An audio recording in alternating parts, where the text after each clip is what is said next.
इस मूवी में एक किलर है जो सिर्फ वर्जिन लोगों को मारती है। अब इसके पीछे क्या रीज़न है, यह जानने के लिए पूरी एक्सप्लेनेशन देखनी पड़ेगी।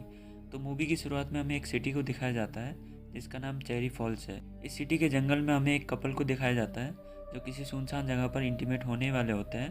तभी एक कार उनके पीछे आकर रुकती है जिसमें एक लेडी बैठी हुई होती है जिसके लंबे लंबे बालों की वजह से हम उसका फेस नहीं देख पाते हैं। लड़का कार के पास चेक करने जाता है तो वो लेडी उसे चाकू से हमला कर मार देती है। इसके बाद वो उसकी गर्लफ्रेंड को भी मार देती है।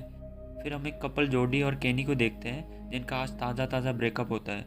जोडी की मदर यहाँ आकर उसे अपने साथ ले जाती है।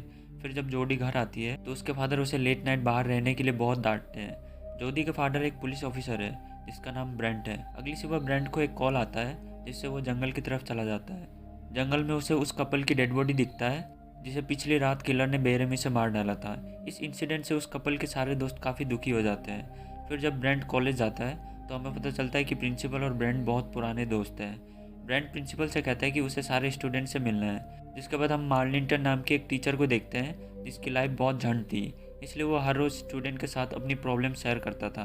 अब जब ब्रेंट यहाँ आता है तो वो सारे स्टूडेंट से पूछता है कि अगर तुम में से किसी को उस किलर के बारे में कुछ पता है तो वो हमें बिना घबराए बता सकता है, जिससे हम किलर को इजीली पकड़ पाएंगे। पर अफसोस यहाँ पर किसी को कुछ पता नहीं होता। जिसके बाद हम उसी किलर को देखते हैं जो अपनी हथियार रेडी कर रही होती है।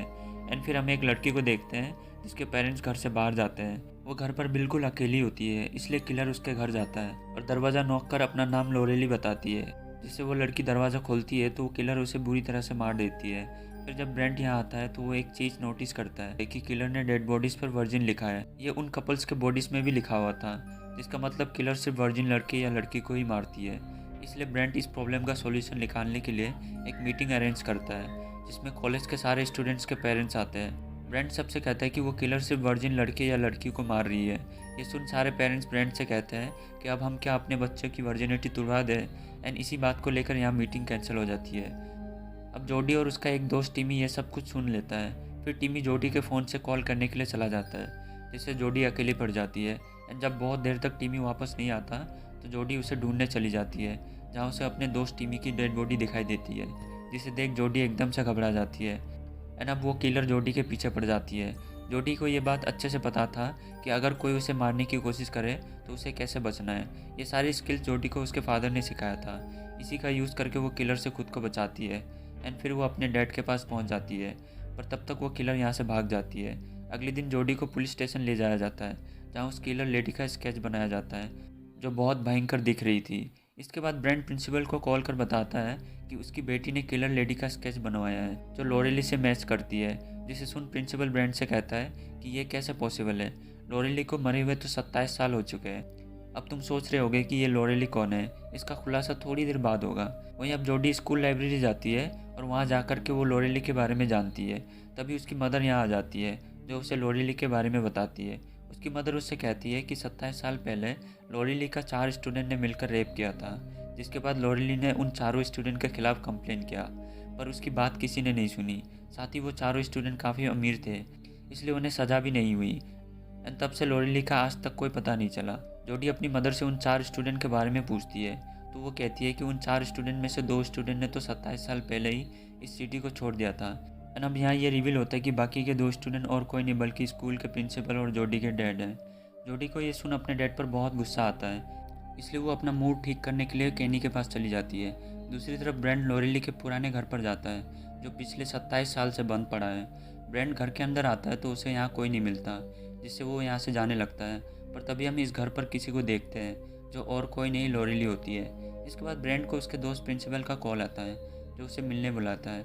ब्रेंट अपने दोस्त के पास जाता है तो वो उसे मरा हुआ पाता है जिसे उस किलर ने मारा है। उस किलर ने प्रिंसिपल के सर पर नॉट वर्जिन लिखा होता है, जिसे देख ब्रेंट घबरा जाता है और फिर कोई पीछे से ब्रेंट को मारकर बेहोश कर देता है। इसके बाद हम कुछ पुलिस वालों को देखते हैं जो पार्टी में सिक्योरिटी के लिए आए हैं। इस पार्टी में कैनी भी होता है जिसे जोडी की याद आ जाती है, इसलिए वो जोडी से मिलने के लिए प्रोफेसर मार्लिंटन के घर के लिए निकल जाता है। वहाँ जोडी प्रोफेसर के साथ एक कॉफिन को नीचे ले जाती है, जिसको खोलकर देखने पर जोडी को अंदर उसके डैड दिखाई देता है, जहाँ ये रिवील होता है कि वो किलर लोरेली नहीं बल्कि प्रोफेसर मार्लिंटन है जो सबको मार रहा है। अब प्रोफेसर जोडी और ब्रेंट को बांध देता है और ब्रेंट से 27 साल पहले हुए इंसिडेंट के बारे में पूछता है। यहाँ ब्रेंट अपनी सारी गलतियों को एक्सेप्ट कर लेता है जिसके बाद प्रोफेसर मार्लिंगटन उससे कहता है कि उस इंसिडेंट के बाद लॉरेली के पेट में बच्चा पल रहा था, जिसके पैदा होते ही उसे वो प्यार नहीं मिल सका जो हर बच्चे को मिलना चाहिए। और वो बच्चा कोई और नहीं बल्कि खुद मार्लिंगटन है, जिसे अपनी माँ से प्यार ना मिल सका, क्योंकि लॉरेली रेप के बाद से मार्लिंगटन से बहुत नफरत करती थी। एंड जब भी उसे गुस्सा आता था तो वो उसे पीट देती थी। साथ ही मार्लिंगटन कहता है कि मुझे बचपन में ही पता चल गया था कि तुम लोगों ने मेरे मॉम के साथ बहुत बुरा किया है, इसलिए मैं यहाँ 27 साल बाद तुम लोगों से बदला लेने आया हूँ।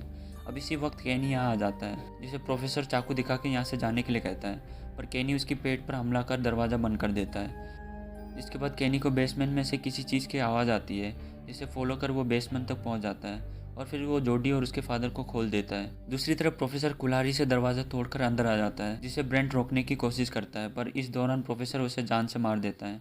जोडी ये देख रोने लगती है, जिसे केनी यहाँ से लेकर भाग जाता है। प्रोफेसर एक एक्स लेकर उन दोनों का पीछा करता है। अब भागते भागते जोडी और केनी को एक पुलिस ऑफिसर मिलता है, जिससे ये दोनों हेल्प मांगते हैं, लेकिन इससे पहले ऑफिसर कुछ कर पाता, प्रोफेसर उसे पीछे से हमला कर मार देता है, जिसे देख ये दोनों फिर से भागने लगते हैं एंड भाग करके पार्टी में आ जाते हैं। प्रोफेसर भी पार्टी में आ जाता है, जिसके हाथ में एक्स देख सब लोग डर जाते हैं और यहाँ वहाँ भागने लगते हैं।